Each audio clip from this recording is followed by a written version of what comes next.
औज़ु बिल्लाहि मिनश शैतानिर रजीम बिस्मिल्लाहिर रहमानिर रहीम।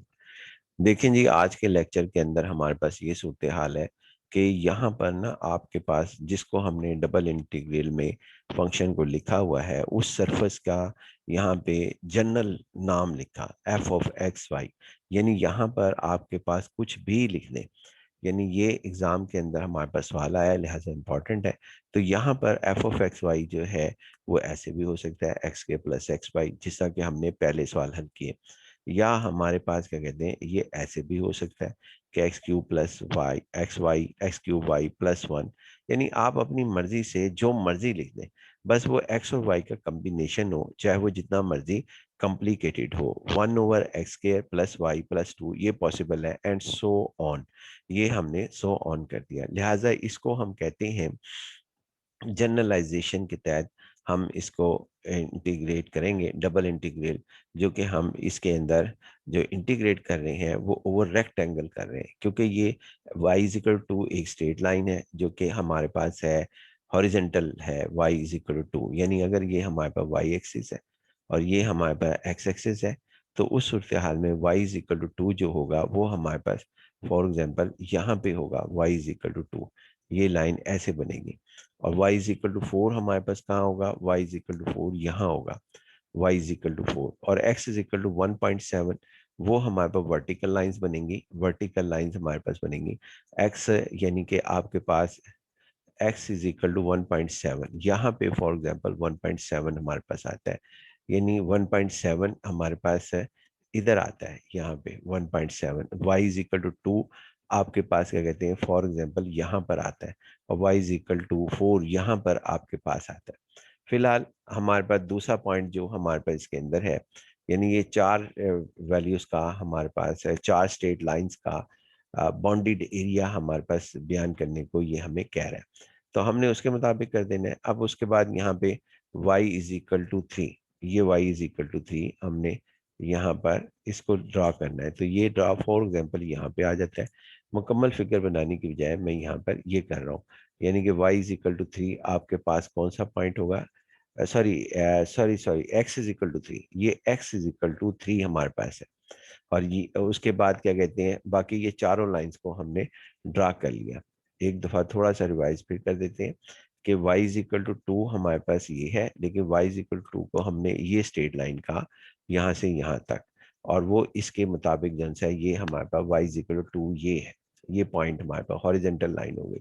और उसके बाद हमारे पास क्या कहते हैं y is equal to four, वो ये है हमारे पास y is equal to four, क्योंकि ये अलोंग द y एक्सिस है, और इसकी स्ट्रेट लाइन हमारे पास कहाँ से कहाँ तक हो जाएगी, यहाँ से लेके यहाँ तक जितनी मर्जी ड्रा कर लें, चाहे इस साइड पे ड्रा कर लें चाहे आप इस साइड पे ड्रा कर लें। उसके बाद फिर x इज इक्वल टू हमारे पास है 1.7, वो हम यहाँ कहते हैं ग्राफिकली, और ये स्ट्रेट लाइन का नाम x इज इक्वल टू 1.7 हमारे पास मौजूद है।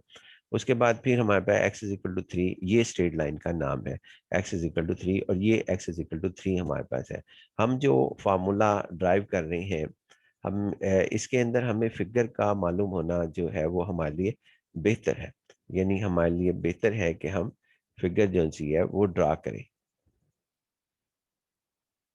अच्छा जी, अब उसके अंदर हमारे पास क्या सूरत हाल है, फिगर अगर हमें ड्रा करनी आ जाए तो बहुत अच्छी बात है। तो एक्चुअल हम इस एरिया को जो है वो हम इसके ऊपर एक हम सरफेस लेंगे, और इसके पॉइंट का इस्तेमाल हम करते हुए हम यहाँ पे volume of the volume of the surface, ये वाली surface volume of the surface और over the rectangle region, over the rectangle region, rectangle region हमारे पास ये है।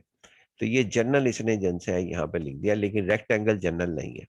ये बात जहन में रहे कि रेक्टेंगल जनरल नहीं है, वो हमें ड्रा करनी पड़ेगी। अगर रेक्टेंगल को जनरल बनाना हो तो नोट कर लें जी, यहाँ x is equal to A और x is equal to B, y is equal to C, y is equal to D, ये जनरल होगी हमारे पास। अगर आप ये लिखें, नोट कर लें जी इसके अंदर, फिर आप इसी सवाल को यानी x is equal to A, x is equal to B और y is equal to C, y is equal to D में जहां 1.7 है वहां पे ए लिख देना, और ये जरूर आप करें, ये आपकी असाइनमेंट है। दूसरा y is equal to B यहाँ पर है, तो जहाँ 3 होगा वहाँ बी लिख देना, तो ये सवाल उसके मुताबिक हल हो जाएगा। इसी तरह अगर जो y जहाँ 2 है वहाँ पे आप सी लिख देना इस सवाल में जो इसका सोल्यूशन होगा, और यहाँ आपके पास 4 है, रिप्लेसमेंट करेंगे आप इसकी इसको 2 को ए के साथ और 4 को आप जो है डी के साथ, तो ये हमारे पास इस सवाल का हल हो जाएगा। अब आते हैं जी हम इस सवाल को हल कैसे करेंगे जब जनरल क्वेश्चन हमारे पास दिया जाता है।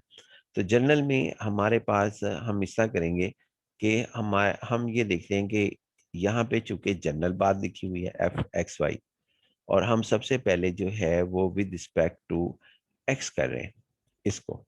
तो ये जो हमारे पास है इसकी इंटीग्रेशन हम फर्स्ट, जिस तरह हमें ये नहीं पता कि ये फंक्शन कौन सा है, यानी इस फंक्शन का हमें नहीं पता कि इसकी वैल्यू ये है एक्स के प्लस एक्स वाई, या ये है x cube y plus one, या ये है, या आप अपनी तरफ से लिख दें कोई भी जिसमें एक्स और वाई हो, मसलन tan inverse x over y, या tan inverse y over x आप लिख दें, या 1 over x square plus y square लिख दें, यहाँ पर कुछ भी लिख दें। लेकिन चूंकि जनरल है तो लिहाजा हम इसका जनरल का नाम जन है इसको इंटीग्रेट हम करेंगे। तो जनरल अगर हमारे पास, तो सबसे पहले हम इनर को कर रहे जी, यानी ये हमारे पास हम सबसे पहले यहाँ पे इनर इंटीग्रल जो है उसको सॉल्व कर रहे हैं, यानी ये हमारे पास इसको, चूंकि ये अब इसका नाम एक और भी रख सकते हैं, वो भी नोट कर लें, कॉपी पेंसिल आपके पास है, कि इसको जब हम इंटीग्रेट करेंगे तो इनर में सबसे पहले एक्स और वाई है, यानी यहाँ पर ऑर्डर देखेंगे सबसे पहले हम किसके मुताबिक इंटीग्रेट कर रहे हैं,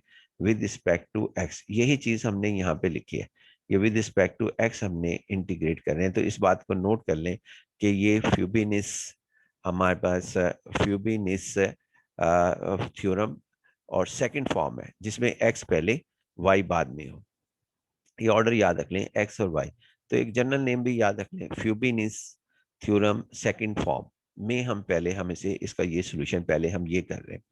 अच्छा जी, जिस तरह मर्जी जिसमें आसानी हो वो हम कर लेते हैं, ये तमाम बातें हम पहले डिस्कस कर चुके हैं। तो हम यहाँ पे ये पॉइंट्स लिख दिए, और एफ ऑफ एक्स वाई का चूंकि ये जनरल है तो लिहाजा इसका जनरल ही हमने इंटीग्रेशन नाम रख दिया, कि जी आपके पास जो भी सवाल दिया जाएगा यहाँ पर उस सवाल का जवाब कैपिटल एफ एक्स वाई है। ये जैसा ये सपोज किया है हमने, यानी कि हमने जो है यहाँ पर ये सपोज किया कि ये आपके पास क्या कहते हैं कि यहाँ पर इसको सपोज किया हुआ है कि यहाँ पता नहीं क्या लिखा हुआ है, या ये लिखा हुआ है, क्या लिखा हुआ है ये नहीं मालूम हमें, ये लिखा हुआ है या ये लिखा हुआ है या इस जैसा कोई और लिखा है, तो लिहाजा हमने कहा जो भी लिखा है उसका जवाब उस सवाल के मुताबिक कुछ ना कुछ तो आएगा। मसलन अगर मैं ये कहता हूँ कि अगर ये लिखा हुआ है इसकी जगह, तो एक्स के प्लस एक्स वाई की इंटीग्रेशन करते हैं तो x cube over 3 plus x square over 2 y आएगा। तो लिहाजा इसका कुछ ना कुछ तो जवाब आएगा ना, जो भी यहाँ लिखा हो उसका जवाब का नाम हमने कैपिटल एफ एक्स वाई रखा, जो जवाब हमारे पास यहाँ पर आएगा, क्योंकि हमें ये नहीं पता कि क्या चीज लिखी हुई है, तो हमें ये भी नहीं पता कि जवाब इसका क्या आएगा, तो इसको भी हमने सपोज कर लिया अगर ये लिखी होगी तो जवाब x cube over 3 plus x square y होगा। अगर इसकी जगह, यानी आपके पास यहाँ पर इसकी जगह अगर ये लिखी हुई होगी तो ये x cube over 3 plus x square over 2 y आएगा, और अगर ये लिखा होगा तो x 4 over 4 y plus x आएगा, तो ये हमारे पास होगा। इसका जवाब देखने के लिए हमें थोड़ा सा कॉम्प्लिकेशंस आएंगी, वो हम बाद में डिस्कस कर लेंगे। फिलहाल हम ये दो आसान एग्जांपल्स के ऊपर ही अपनी बात खत्म करते हैं कि जो भी इसका जवाब होगा उसका नाम एफ ऑफ एक्स वाई होगा, जो यहाँ लिखा होगा इन्फिनिट में से, और उसको हल करेंगे तो ये जवाब होगा। अब ये जवाब है, हमने मान लिया कि ये सवाल का जवाब स्मॉल एफ एक्स वाई का जो जवाब है वो हमारे पास क्या कहते हैं, ये आ गया कैपिटल एफ एक्स वाई, ये फंक्शन आ गया। अब हमने एक्स की जगह जो है ना 3 रखना है अपर लिमिट, देखें ये रखी अपर लिमिट, वाई को तो हम चेंज ही नहीं कर सकते, पहले भी नहीं हम चेंज करते थे, आप पिछले सवाल उठा के देखें जब भी हम लिमिट रखते हैं एक्स में रखते हैं तो एक्स में रख दी एफ 3 वाई। पहले देखें पिछले सवाल पिछले लेक्चर देखें जिसके अंदर आपके पास हम इस वाई को तो डिस्टर्ब ही नहीं करते, हम जब भी रखते हैं अगर limit x is equal to 3 है तो एक्स के अंदर रखेंगे, अगर यहाँ वाई होता इस जगह पर वाई होता तो फिर वाई में रखते हैं। फिलहाल यहाँ पे एक्स 3 है तो यहाँ पे 3 हमारे पास आ गया, और फिर इस एक्स की जगह जो है हम जो है यहाँ पर क्या रखेंगे जी, इसकी जगह अब हम 1.7 रखेंगे, और माइनस दरम्यान में डाल देंगे तो 1.7 इंटू वाई। अब ये हमारा जवाब आ गया।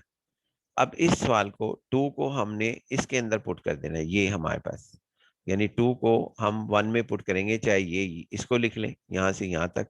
तो हम यहाँ पे सब्स्टिट्यूशन जो है वो हम कर रहे हैं, तो फिर हमारा जवाब जो है वो क्या आता है, इसको हम देख लेते हैं कि ये हमारे पास जब सब्स्टिट्यूशन की तो ये सवाल का जवाब आया जो आपके सामने है सब्स्टिट्यूशन कर लेने के बाद।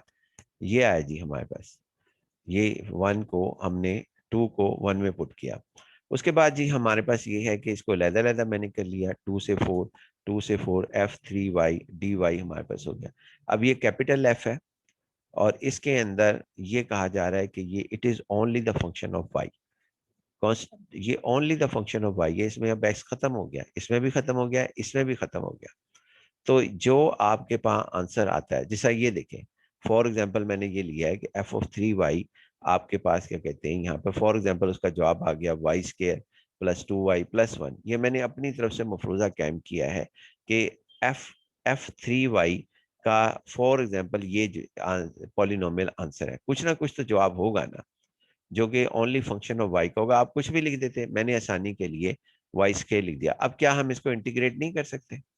कर सकते हैं, इसका y³/3 2y²/2 + 2। लेकिन हम चूंकि हमें ये मालूम नहीं है कि f(3y) का ऑप्शंस क्या है, ये तो एक ऑप्शन था, एक ऑप्शन था हमारे पास y² + 2y + 1। अगर कोई और स्टूडेंट यहाँ पे जो है y7 + 8y फर्ज कर ले और तो उसको भी इंटीग्रेट कर सकता है। फिलहाल हमने इस सवाल का जवाब यहाँ से लेके जो भी सवाल का जवाब आएगा, उस सवाल को हमने कहा कि वो आपके पास क्या कहते हैं, उसका नाम जो इसको इंटीग्रेट करेंगे और इसका नाम जो सा आएगा वो हमारे पास g(3y) होगा। g(3y) ये अब हमारे पास होगा जी, g(3y) जो इंटीग्रेट कर लेने के बाद y² + 2y + 1 और लिमिट 2 और 4 रखने। यही चीज हमने कहा जी, इस सवाल का जवाब जो है ना, हमने कहा कि जी आपके पास क्या कहते हैं, इस सवाल का जवाब जब हमने इसे इंटीग्रेट किया तो वो ये था फॉर एग्जाम्पल। इसी तरह फिर हमने अब यहाँ पे इधर 3 है, इसमें और इसमें कोई लॉजिक में फर्क नहीं, ये यहाँ पे 1.7 है, यानी यहाँ पर 1.7 आपके पास जो है वो मौजूद है। बाकी उसका जवाब मैंने कहा एच है, क्योंकि ये दो डिफरेंट जवाब हो सकते हैं। दो डिफरेंट क्यों जवाब हो सकते हैं? क्योंकि इन दोनों में फंक्शन का जो फर्क है वो हमारे पास क्या कहते हैं, 3, इधर 3 लिखा हुआ है और इधर जो है वो 1.7 लिखा हुआ है। इस वजह से इन दोनों के जवाब डिफरेंट होंगे। ये इसका जवाब एच कह दिया मैंने कि जो जवाब आएगा, जैसा यहाँ किया मैंने कि इसका जवाब y³ + 4 है, तो इसका नाम ही मैंने एच रख दिया कि जो भी इसका जवाब आएगा, जो कि y4/4 + 4y आएगा। उसके बाद जी हमारे पास ये है कि इसको एच रखा। अब इसमें लिमिट हमने जो है वो पुट की। जब हमने लिमिट पुट की तो 4 जो है वो y की जगह रखेंगे, ये देखेंगे यहाँ 4 रख दिया। 3 तो कांस्टेंट है, उसमें रखा ही नहीं जा सकता, और जो लोअर लिमिट है वो हमने यहाँ पर रख दी, लोअर लिमिट यहाँ पे रख दी और दरमियान में माइनस डाल दी। सिमिलरली यहाँ पर इसका नाम h है, तो y4 जो है उसको हमने यहाँ पे रखा y4, तो y4 आ गया। उसके बाद हमारे पास क्या कहते हैं, y = यहाँ पर लिखा गया। लिहाजा यही इस सवाल का जवाब है, क्योंकि हर काम जनरलाइजेशन के ऊपर हुआ और यहाँ से लेके यहाँ तक इस सवाल का जवाब जो है वो हमारे पास मौजूद है। लिहाजा ये सवाल हमारा मुकम्मल हो गया। बाकी इंशाल्लाह जी नेक्स्ट लेक्चर में। अल्लाह हाफिज़ जी, अस्सलाम वालेकुम।